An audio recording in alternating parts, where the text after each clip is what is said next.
ഒരിക്കലും എന്നെ വിട്ടെറിഞ്ഞിട്ട് പോയപ്പോഴും അയാള് സന്തോഷിച്ചിട്ടേ ഉള്ളൂ. വേദനിച്ചത് മുഴുവൻ ഞാനല്ലേ? അന്നു മുതൽ എന്റെ ജീവിതത്തിൽ സന്തോഷം എന്താണെന്ന് ഞാൻ അറിഞ്ഞിട്ടില്ല. കരയാത്ത ഒറ്റ രാത്രി പോലും എനിക്കുണ്ടായിട്ടില്ല. എന്തിന്?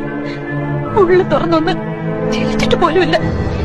കാണുന്നവർക്ക് എന്താ, ഭവാനി വലിയ പണക്കാരിയാണ്, ആഗ്രഹിച്ചതൊക്കെ നേടിയവളാണ്, ആരുടെ മുമ്പിൽ തോൽക്കാത്തവളാണ്, അഹങ്കാരിയാണ്. പക്ഷെ എന്റെ ഉള്ളിൽ ഞാൻ കൊണ്ടു നടന്നിരുന്ന വേദന ഒരാൾ പോലും അറിഞ്ഞിട്ടില്ല. ഞാൻ അറിയിച്ചിട്ടുമില്ല. എന്തിന്? എന്റെ ഭർത്താവ് പോലും എന്നെ ഒന്നും മനസ്സിലാക്കിയിട്ടില്ല.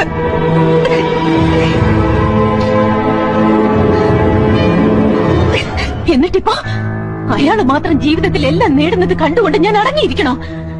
സമ്മതിക്കില്ല. ഞാൻ ഒരാളും അയാളെ സ്നേഹിക്കാൻ പാടില്ല. അതെനിക്ക് സഹിക്കില്ല. അയാൾക്ക് കിട്ടുന്ന സന്തോഷവും സ്നേഹവും എല്ലാം ഞാൻ ഇല്ലാണ്ടാക്കും. അത് വീടോ സ്വത്തോ ഫാക്ടറിയോ സ്വന്തം ചേട്ടനോ പെങ്ങളോ എന്തായാലും ശരി, അതൊക്കെ ഞാൻ ഇല്ലാണ്ടാക്കും. അയാൾ ഒറ്റപ്പെടണോ ഈ ഭൂമിയിൽ? അന്ന് എന്റെ ഉള്ളിൽ തീ അടങ്ങും. ഒരിക്കലും